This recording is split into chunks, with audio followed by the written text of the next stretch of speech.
ang naglantad ng milyong-milyong pagnanakaw ni Sara Duterte. Sa ilalim po ng KKK, palampagan kontra korupsyon ay isang pagpapakita na makaswiran na lumaban ang mamamayang Pilipino. Makibaka! Huwag matakot! Huwag matakot! Makibaka!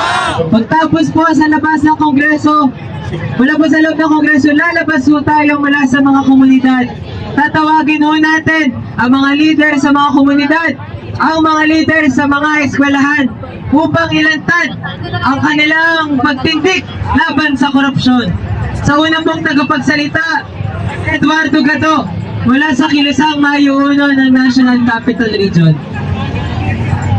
Ang tao! Ang bayan! Ngayon ay pangungalaban! Taong bayan po, pangunahin na bumubuhay po sa ating bayan.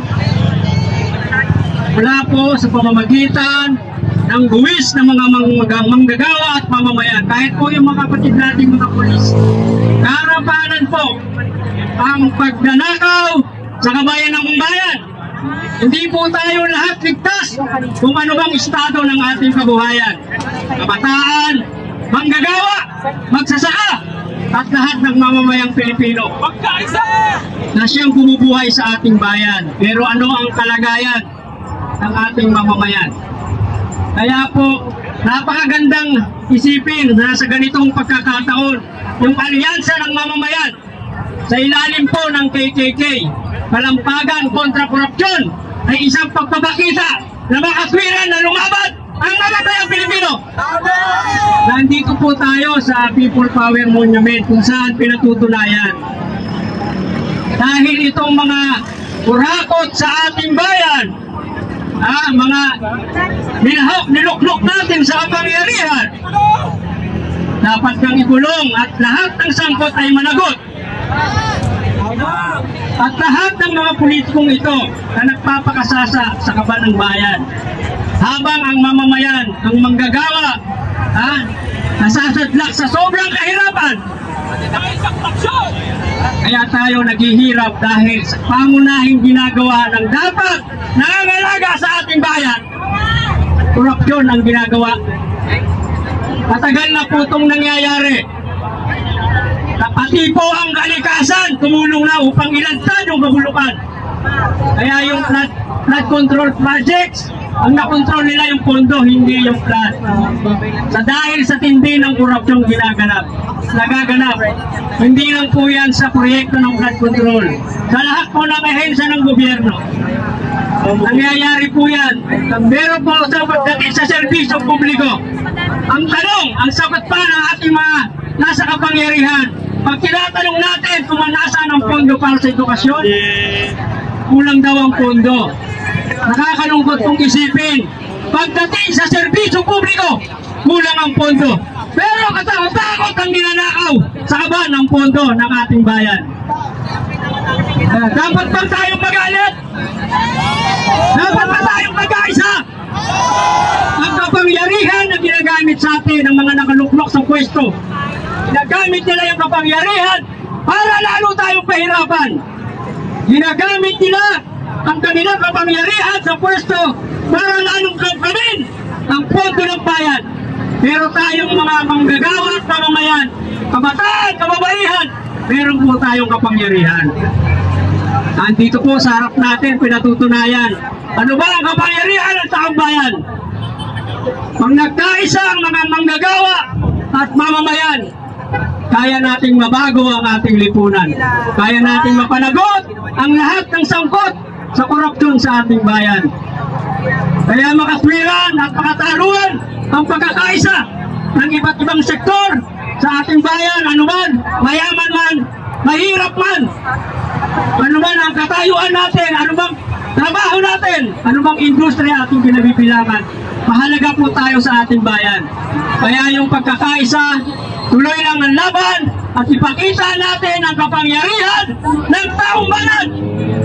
Kaya sama-sama po tayo sa susunod na mga panahon upang magkaisa ipakita, palagutin ang mga sangkot at palagot ang lahat ng mga politiko ng tambong sa ating bayan. Mabuhay po ang taong bayan! Mabuhay ang muling magagawa!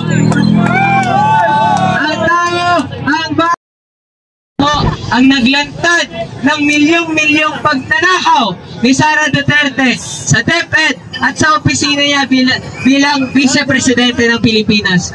Tinatawagan po natin si Teachers Franz Castro.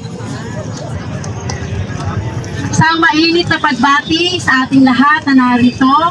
Nagpupugay tayo, nagpapasalamat tayo sa grupong KKK, Kalayaan kontra Corruption, no, na binubuo. Nakikita niyo naman, binubuo ng mga masang mga kabataan na narito na talagang namulat na. Nakikita na natin talaga, no, obvious na ang mga pagnanakaw at korupsyon sa ating gobyerno. Na ang nagiging resulta, ano ba ang nagiging resulta ng korupsyon sa ating bayan? Magbigay nga kayo na example. So, syempre, nawawala ng serbisyo, no? Nababawasan ng serbisyo sa edukasyon, sa pangkalusugan, sa kabuhayan, sa housing, yung ating mga mamamayan. Habang may korupsyon, ano ba ang nangyayari? Bukod sa ang nangyayari ngayon, di ba nakita naman natin yung kakulangan ng sweldo ng mga manggagawa? Tama ba? Yung mga palisiya ng kontraktual, no? Talagang nakakamatay yan. Yung mga polisiya na ginagawa ngayon na pinadadala na lang yung ating mga manggagawa sa iba't ibang mga bansa, no, para magtrabaho sa halip na maglagay ng oportunidad dito. Lahat yun ay pinagtitiisan ng mga Pilipino, tama ba? Tama! Pero hindi na natin matitiis na yung ating buhay, yung ating kabahayan, yung ating kabuhayan ay malunod doon sa baha, tama ba? No, dahil sa yung pondo na dapat na inilalaan doon sa flood mitigation o nilalaan natin para supilin sana yung mga baha sa Metro Manila, iba't ibang lugar ay pinukurakot lang. Sa pagdinig, nakita niyo naman, magkano daw ang pang-pax ng mga senador, di ba? Ng mga kongresista, magkano ba? 30%, no?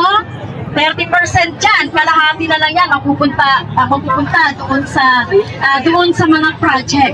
So ganyan kakapal ng mukha ng ang mga kurakot dito sa ating bansa. At hindi natin, nakita naman natin sa pagtalakay ng kasaysayan ng bulok na sistema sa ating bansa mula sa panahon ni Marcos Sr. hanggang sa panahon ngayon. Iba't ibang mga forma lang ay laganap talaga ang korupsyon. Tama yung ating MC kanina, no?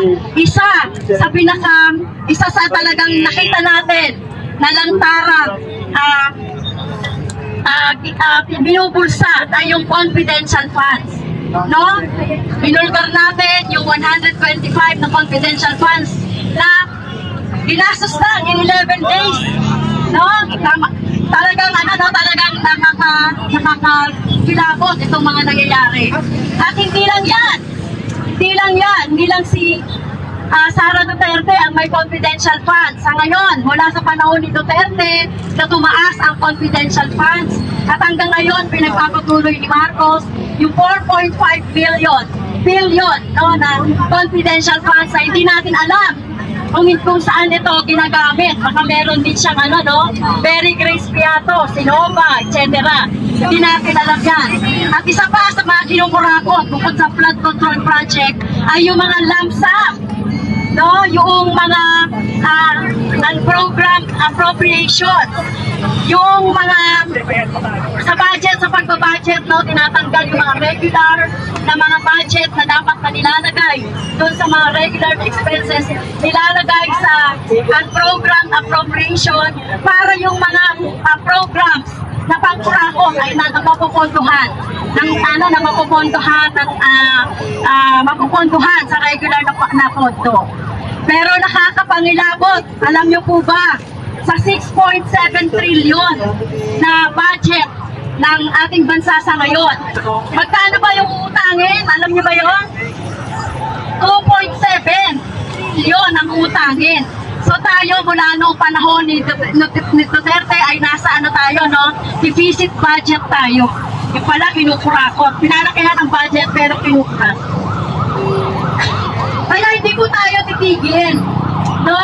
Ngayong budget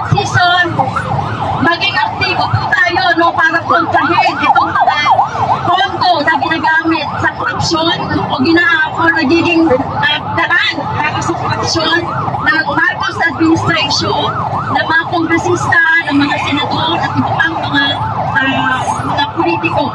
Kaya tayo po ay tuloy-tuloy na mananawagan. Ano po yung panawagan natin? Baguhin ang burok na sistema. Itong sistema na binanggit na kanina ni Congressman Pino, yung burok na kapitalismo. Ito yung nagpapahirap sa ating taong bayan na kung walang kurap, wala dapat na mahirap, di ba?